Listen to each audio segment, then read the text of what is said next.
Welcome to Toffee Blue View, your source for all things Everton. I'm Gerry, still. Terry and Max are joining me of their own free will. Bless them. Gentlemen, FA Cup this weekend got started. Some teams went down. We were luckily not one of them, which is a good thing. However, a little too close for comfort for a lot of people's fancy. However, I've heard some people mention because of a lot of the weekend squads you see, that some of the magic of the FA Cup is actually lost from that. Max, off camera, you were talking about the irony of that is that we fielded an almost entirely strong, full squad there. And from that, I mean, that actually made it I think their supporters were pretty live, weren't they? Yeah, they were very, very loud, and they put us to shame, really. I can't quite remember the last time an away allocation at Goodison's been that big.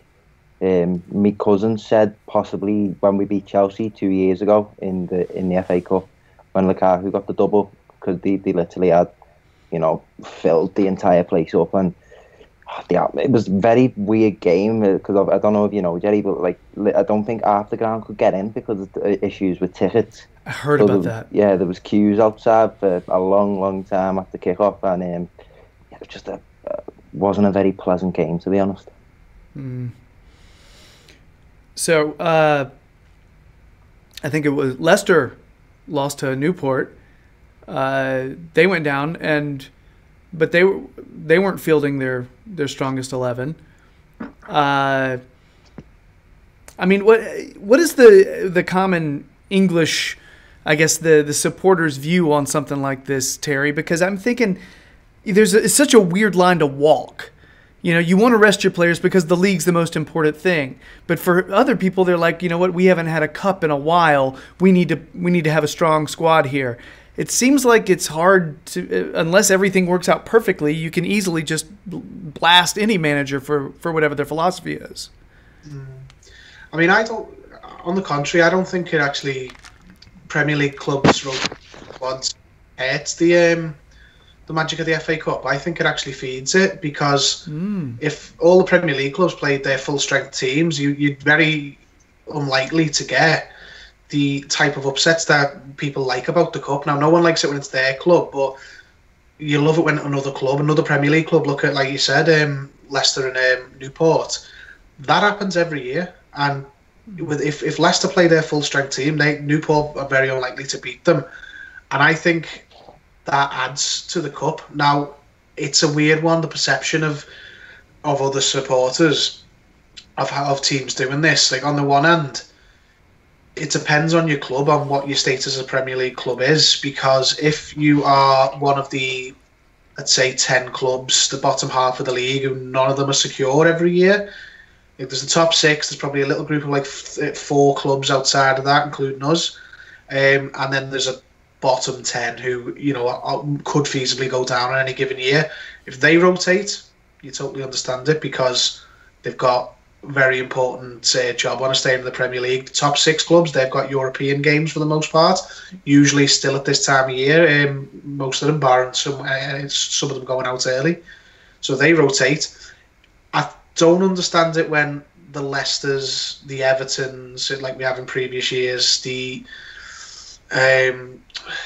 possibly in recent years the West Ham type clubs, the clubs who are more or less safe because of the amount of investment they put in each year, then we're not going to win the league at this time. Neither are Leicester, not barring another miracle. So why would Leicester, or ourselves, Leicester in this case, field a weakened team? They're not going to go down. They're not going to win the Premier League. They're very unlikely to get in the Champions League. So the best chance they've got of success in any given season is a cup win. So why not just go for it?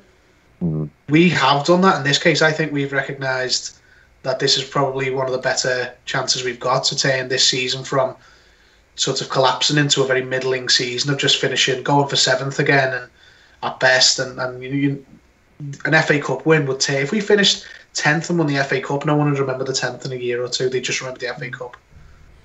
Yeah. So I'm all for rotation, except for Everton, because I like to see other clubs, other Premier League clubs, go out in the early rounds. The smaller clubs, it's really entertaining. But I don't want Everton to do it because we should be targeting this cup. Yeah, Lincoln's cup run that they made. You know, it's ironic we're talking about this because their cup run was fun to watch. You know, I remember watching them just continually just managing. And when they beat Burnley, I think it was Burnley in order to get into the quarterfinals, you know, it was a big thing for them. It's awesome. And you got to love when the idea of them having a shot when they go and play Arsenal. Now, I don't think it went too well, but still, you know, I love the FA Cup, but it's fascinating, the whole, like, you know, the idea of resting players versus not resting players, who's putting a priority on the cup versus who's putting a priority on the league, and are your squads deep enough to satisfy both? You know, and I don't really think ours has been, which is one of the reasons why I think we were all kind of happy we fielded a stronger squad on Saturday. I thought ours would have been until I saw that game, and then I was like, well, maybe not. It was a bit of an eye opener. Mm-hmm. Terry, did you watch the whole game? Yeah, I did. I found a stream with no commentary, so it was quite refreshing. Bliss. It was like watching all the TV coverage, the TV angles, the replays, and everything, and not having the stupid commentary over it because obviously I didn't go. So I wasn't expecting much joy because FA Cup games is like a different kettle of fish to fans in Premier League games if you need to watch like an away match or something. I enjoyed the watching experience, not the match itself so much, but more than I've enjoyed any other match this season because I just watched it with no like input from pundits who don't know the first thing about Everton. Or ones that are giving you maybe they have some sort of, you know, reason not to like Everton as much, and so they're giving you this very whitewashed commentary in terms of what maybe should actually. It's frustrating for me. Every once in a while I get a good commentary team here in the States. I didn't understand the language of the one I was watching, so hey. So Max, you were there, yeah? Yep. I know you're not super happy about how things went in terms of performance. It wasn't like this dominant display. Who do you think actually played well? Who played well? I'd have to, tip me out to the left-hand side. In particular, Leighton Baines and Bernard. Leighton Baines in particular. Yeah. I think that first 15 minutes, it was disappointing because we were excellent in the first 15 minutes. We absolutely blew them away with some really good football. We pass and move well, kept the ball, didn't really, as the game progressed, we really seemed to struggle against their physicality and their game plan. In the first 15 minutes, we looked like the home side, we looked comfortable, and we looked like we wanted to, prove a point. We did. Obviously 2-0 up. That they get that set piece, launch the ball in. The zonal marking doesn't go to plan as it hasn't done several times this season. They've obviously saw where they can get the look, and we were just kind of not so much on the ropes, but we were shook, and we didn't kind of seem to get that out of our system after we conceded. It didn't really escape the atmosphere either, and that didn't help. I loved watching Leighton Baines play this one. I mean, it was. I know for a fact if he was up against speedier opposition, he may have been proven to struggle a little bit more. But on this one, he just looked awesome, and the quality of the balls he was playing in was brilliant. I loved watching him play. It's been such a long time since I've seen him on the pitch. He looked great, man. Bernard looked strong. He's continued to look strong, and Lookman got a full 90, which is cool because I think we could start seeing him actually starting games in the league now. But Tom Davies went off around halftime. Now I already admitted ignorance about the first half uh, Terry, you want to talk about how Davies looked? He needed to come off, not because he was having one of those games where he was just falling apart and he was putting passes wrong everywhere, but when Lincoln scored their goal and they started to take command almost of a spell of the game, Tom Davies had no control over the midfield. Like, he was getting overrun, and I think that is why he came off, because if you put Andre Gomez in there, he has a lot more command of how the whole engine room of the team's going to be. To be honest, the game itself was quite revealing about a lot of the fringe players in the squad. It's quite damning, the same as the League Cup game.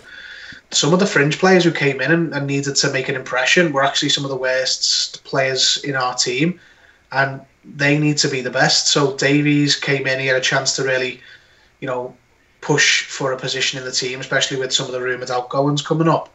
And he did himself no favours, because he looked like he didn't look a class apart from League Two midfielders, where, like as Max said, Leighton Baines did. Leighton Baines looked like he was on a different level completely to the players he was playing against, whereas Davies looked exactly where he should have been and was actually struggling. So he came off, not because he was the worst player on the pitch, but the fact that he wasn't the best player on the pitch and he needed to be in that match. That was what he was in there for. That makes a lot of sense. Because, Gomez just tends to take over games. When he's in, unless he's being targeted by the opposition, where they specifically put a couple of people on him, he's usually dominantly on the ball. A lot. He's on the ball more than anyone else usually. Second half, I thought Gomez looked great. It just looked like another Andre Gomez performance. It's what it looked like anyway. I thought we looked a lot stronger than they did, but we did that thing where we're getting a lot of the ball and not getting any actual legit chances on frame, which continues to happen, even against Lincoln City. Same as Newcastle, exactly the same. Just, you can have 80-90% of the ball, but if you're not doing nothing with it, the point. Mm-hmm. Yeah, Max, you were making a face there. Did you have something to say? Have something to say on that? Yeah, I'd counter your point, really. I'd say, for us to be doing that and not be able to unpick the lock, I'd put it down as a poor performance. It doesn't count unless you stick the ball in the back of the net. And we struggled up against league. I know that the top of the league, and credit to Danny Cowley, because he's doing well with the group of players that he's got. They've got a clear identity, and it was obvious that they're very strong from set pieces. Off the ball, they will, they'll double up and they'll crowd you out, which they did, and we couldn't find a way around that. And go back to my earlier point, for that to be, pretty much our starting 11, exceptions pending, I really don't think that was good enough. So I guess what I meant was Andre Gomez, I thought, had a good performance, not the whole side, is what I was referring to there. Because I thought he looked very dominant. I get frustrated watching the team, though, almost every game now. Almost every game, because it's the same thing we've talked about. It's that final third. Yeah. And Sorry, go ahead, Terry. Sorry, go ahead. I think this game, the performance has been exacerbated a little bit by the poor run we've been on. If we'd been decent over the festive period and won a couple more games, no one would have minded a sort of slapdash performance in the FA Cup, because they happen every single year. The first round game against lower league opposition, bringing lots of fans. They focus on set pieces. They're very physical. Happens to everyone. Every club who seems to win the FA Cup says, our biggest scare was the first round we played. Insert small team here. But because it's come on the back of a lot of poor performances, it's not looked at in isolation. It's just the latest match in a trend of matches where we've flattered to deceive. We've had more of the ball but don't even look like scoring. And I'll tell you what, it's just some players who I went into the season thinking were good, and now I'm just thinking, you can't even look dominant. You can't even look like a class apart against opposition 2 tiers down from you. We're not Cardiff. We're not the worst team in the Premier League. We want to be one of the top teams in the Premier League, and we can't. It's different if we've got a second string out and they're just bullying us. But we are having all the ball and can't score against the League Two outfit. It's damning of not just the strikers but all of the attacking players. Well, and it's the same problem that we're having. It feels like every game. It's the same problem, and unless we're playing a team that's strong, and we still have chances at those points, we're just not being clinical when we do get those chances. So there's something missing, and we're going to have to talk about that in our next segment when we talk about positions of need. All right, because it's the same problem every damn game, and that's what's frustrating to me. I'm psyched to get a win. I'm psyched we're in the hat. I am. I want to keep moving on. And Terry, you're totally right. I'm more frustrated by the fact that this is on the back of some just a crap run.